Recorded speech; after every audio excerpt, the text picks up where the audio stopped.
정말 분만이 안 될 때, 아까 제가 아기 머리가 너무 커도 안 된다 그랬죠? 이게 자세, 아까 얼굴이나 이마가 보이거나 거꾸로 있거나 옆으로 누워 있거나 만세불르고 있거나 전치 태반 쪽이 막리거나 태아 가산증이라는 건 뭐냐면 심박동이 160회 이상 올라가거나 120회 미만으로 떨어질 때, 그거는 무언가가 이제 문제가 있어, 뭔가 안 좋게 진행되고 있어 라고 하는 거기 때문에 봐야 되는 거고, 그 양수가 빵하고 터질 때 탯줄이 쑥 빠져나오는 경우도 있거든요. 이것도 위험한 사인이기 때문에 이럴 때는 저희가 밑에서 한 명이 그 질 쪽으로 탯줄을 밀어 넣어주고 수술방에서 막 응급으로 수술을 해요. 아기 나올 때까지 저희가 이렇게 탯줄을 막고 있어요. 위험하기 때문에. 그리고 이제 반복적으로 제왕절개 수술할 때, 왜 반복 제왕절개 수술이나 과거에 큰 근종 수술을 하시거나 하신 분들은 제왕절개 수술을 하냐면, 자궁은 말랑말랑한 도넛 반죽 같은 4, 5cm 정도 되는 거예요. 정말 작죠? 근데 근층이 이렇게 두껍단 말이에요. 임신을 하면 이게 쫙 펴지는 거예요. 어떻게? 얇게 밀가루 반죽 퍼지듯이. 그리고 아기 낳고 나면 이게 다시 쑥 들어가서 일로 들어오는 거거든요. 그러면 과거에 수술했던 부위는 어떻게 돼 있을까? 스카, 흉터가 있어서 그 부위는 얇아져 있어요. 그래서 진통이 올 때 진통 압력이 되게 세거든요. 그 압력을 견디지 못해서 자궁 파열이나 이런 문제가 생길 수 있기 때문에 하지 마라고 얘기하고 수술을 하는 거예요. 특히 그 전에 큰 근종 제거 수술하신 분들은 그 부위가 더 넓게 얇아져 있기 때문에 이런 경우에 조금 더 일찍 스케줄을 잡아서 저희가 수술을 해요. 안전하게. 결론적으로는 사실 여러분들도 다 좋은데 분만을 하든 수술을 하든 끝이 좋아야 되는 거죠. 여러분도 건강해야 되고 아기도 건강해야 되는 게 우리의 목표인 거예요. 그러자고 이렇게 오고 열심히 병원 다니는 거잖아요. 그러니까 얘기할 때는 그런 이유가 있구나라는 걸 알아주시는 것도 중요하다. 아까 제가 감염이 있으면 안 된다 그랬죠. 매독이라던가 그런 거. 그다음에 이제 엄마가 선천적으로 분만을 못 하시는 질환은 심장 질환이라던가 몇 가지 질환이 있어요. 그럴 경우는 저희가 무리하게 분만 유도하지 않습니다. 아까 제가 태반의 위치. 그러니까 여러분들 초음파 보러 오면 여러분이 좀 물어봐요. 원장님, 제 태반의 위치는 괜찮나요? 제가 분만하기 괜찮을까요? 막달이 될수록 자꾸 물어봐야 되는 게 양수량은 괜찮을까요? 제가 분만할 때 정성만 할 수 있을까요? 분만을 할 때 제가 좀 조심해야 될 게 있을까요? 애기 체중이 괜찮나요? 제가 음식 조절은 좀 해야 될 것 같나요? 의사의 시간은 여러분이 확보하는 거예요. 나 1시간이나 기다렸는데 5분 만에 보고 나왔어요. 의사는 물어보지 않으면 절대 먼저 필요한 거 외에는 대답하지 않아요. 왜냐면 계속 환자가 있으니까. 굳이 그럼 이 사람은 다 이해하고 있나 봐 라고 생각을 하기 때문에 의사의 시간은 여러분이 뺏는 거거든요. 그럼 어떻게 해야 돼요? 뭐 하다 보면 생각나지 않아요? 산모수첩이나 핸드폰 있잖아요. 이번에 가면 이거 물어봐야지, 이거 물어봐야지, 적어요. 그리고 딱 오면 물어봐요. 그러면 설명 잘 해줘요. 이렇게 오케이? 이해가 돼요? 그래서 의사의 시간과 내가 내 진료에 대한 이런 거는 여러분이 열심히 물어봐서 하는 거니까, 특히 막달이 되고 아기 날 때 되면 더 많이 물어봐야 돼요. 불안한 걸 다 물어봐요. 알았죠? 다 물어보세요. 이거 아까 제가 아기 나오는 자세 한 번 더 보여드리는 거거든요. 그리고 이제 맨 마지막에 아기 딱 나오고 탯줄 자르고 잠깐만 있어봐요 라고 얘기하고 이제 한 번 더 태반이 나오는데, 사실은 이 태반 떨어져 나오는 막도 되게 중요해요. 태반이 동그랗게 태반막을 형성하고 있어서 애가 나올 때 다 떨어져 나와야 되는데, 어떤 경우는 태반이 자궁벽에 딱 붙어 있는 경우 있어요.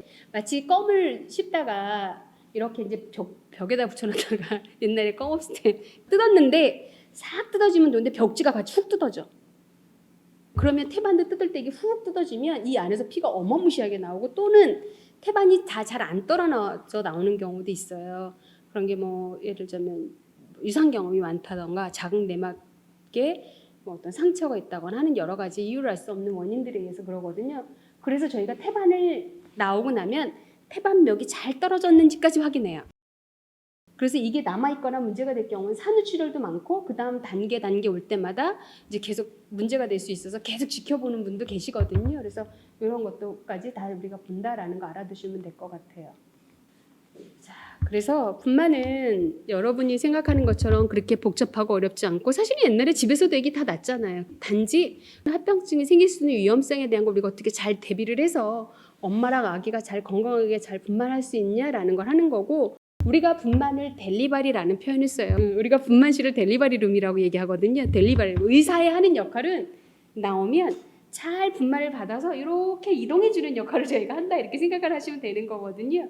그래서 이제 우리가 잘 해드릴 거고 할 거니까 너무 걱정하지 마시고요. 오늘 설명드린 내용 중에 궁금하신 내용이 있거나 하시면 말씀하시면 제가 또 설명 도와드릴게요.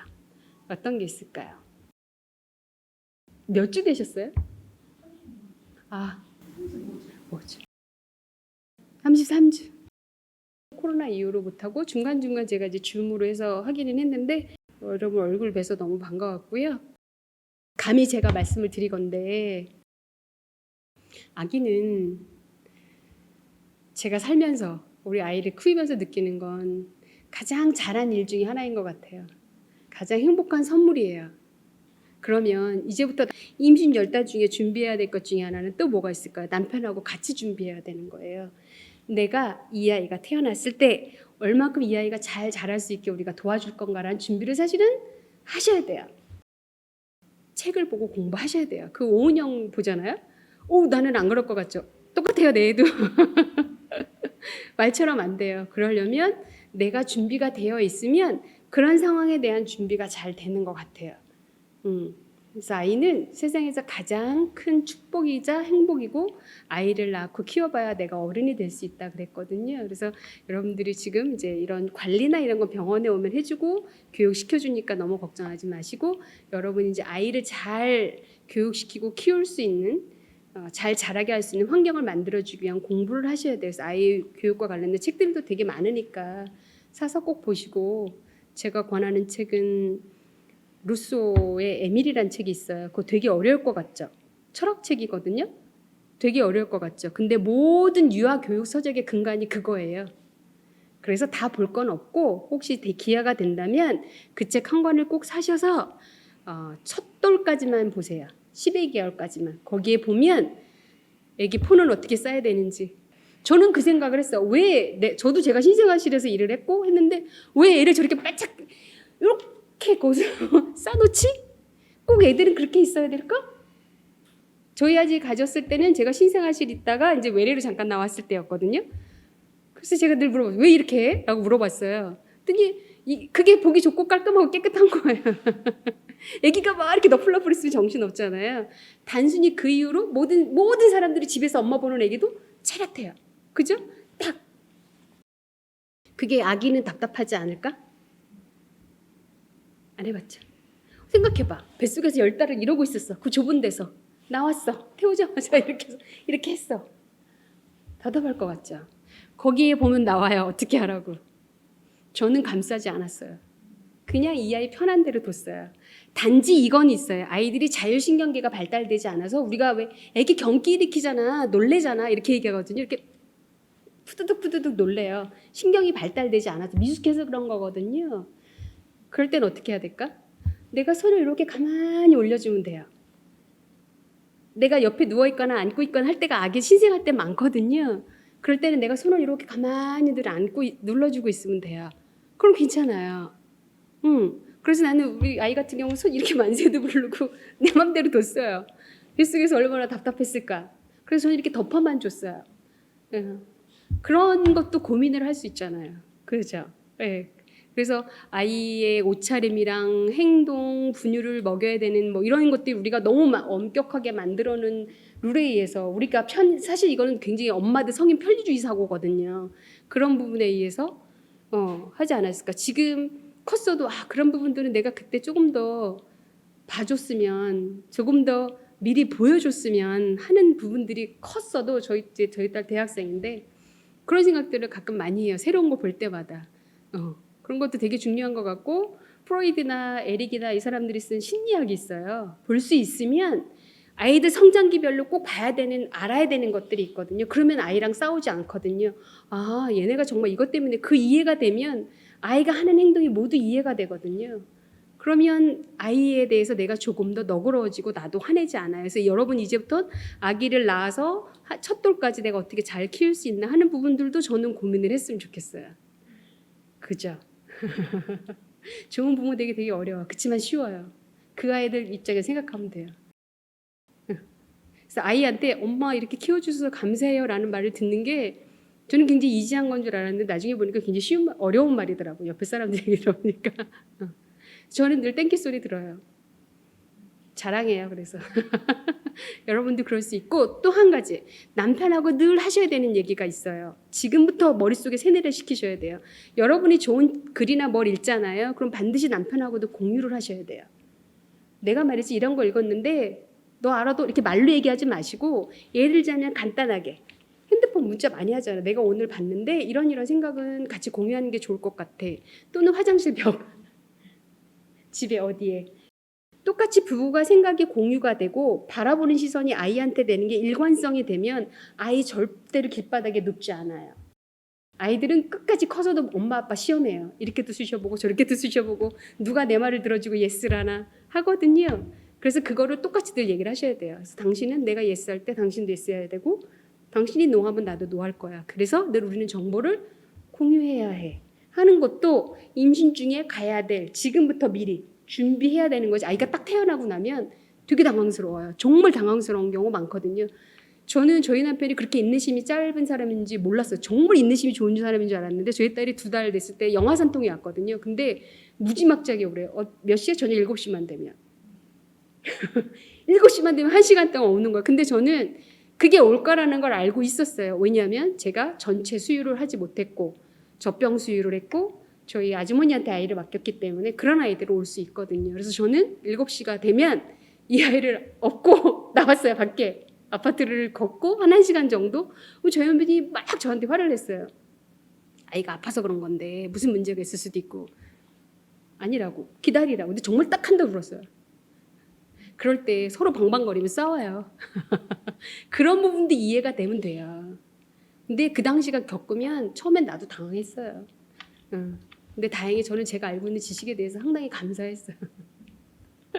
그래서 그런 예측치 못한 일들이 수시로 벌어지기 때문에 늘 같이 의논하고 얘기하고 하는 부분들을 지금부터 대화를 하시는 게 저는 상당히 중요하다라고 생각을 합니다. 그래야 막 서로 네가 그랬네, 내가 그랬네, 그리고 행복감이 깨지는 순간이 올 수 있는데 사실은 가장 행복한 순간이에요. 평생 살면서 그런 순간이 몇 번이나 오겠어요? 없어요. 얘네 오늘 지나면 땡, 내일 지나면 땡. 근데 애들이 되게 빨리 커요. 진짜 빨리 커요. 초등학교 지나고 중학교 되면 저랑 외식 안 해요. 딱 물어봐요. 메뉴가 뭔데요? 밥 먹으러 줘. 메뉴가 뭔데요? 2분이 다녀오세요. 이렇게. 그러니까 외식도 길지 않아요. 그렇게 생각하면 전체 인생이 12년 너무 짧지 않아요? 그죠? 그러면 애기한테 화낼 시간 없어요. 그렇다고 또 너무 예스로 가도 버릇이 없기 때문에 적당한 선이 필요한 것 같아요. 그러려면 어떻게 해야 돼요? 공부하셔야 돼요. 육아서적 공부하셔야 되는데 저는 정말 루스 에미를 사서 봤으면 좋겠고 남편분하고 같이 공부해서 보세요. 추천합니다. 또 궁금하신 거 있어요? 없어요? 오케이. 오늘 귀한 시간 내주셔서 너무 감사하고요. 다음에 제가 이제 보통 궁금한 거 있으면 저희 예진 씨를 통해서 오거나 저는 제가 주사실 옆쪽 자리에 보면 제가 늘 그 자리에 앉아 있어요. 저한테 오셔서 물어보셔도 되고 의사의 시간을 많이 뺏어라. 그 얘기는 제가 꼭 해주고 싶고 특히 막달이 됐을 경우에 궁금한 거 있거나 하실 경우에 절대 고민하지 마시고 물어보시고 또 한 가지는 저희 병원 3층은 24시간 열려있고 저희 원장님들이 돌아가면서 당직을 하고 저희 병원 남자 원장님들은 거의 경력이 20년 이상 되신 분들이기 때문에 경험이 오래됐다라는 거는 그만큼 가지고 있는 노하우가 굉장히 많다라는 거예요. 그건 굉장히 좋은 자산이거든요. 신입보다는 경력자가 낫잖아요. 그죠? 그래서 오셔서 밤에라도 불편하거나 힘든 게 있으시면 언제든지 상담받거나 진료받고 가시면 된다. 24시간 열려 있습니다. 걱정하지 마십시오. 그래서 귀한 시간 내주셔서 너무 감사합니다. 건강하게 순산 잘하시기 바랍니다.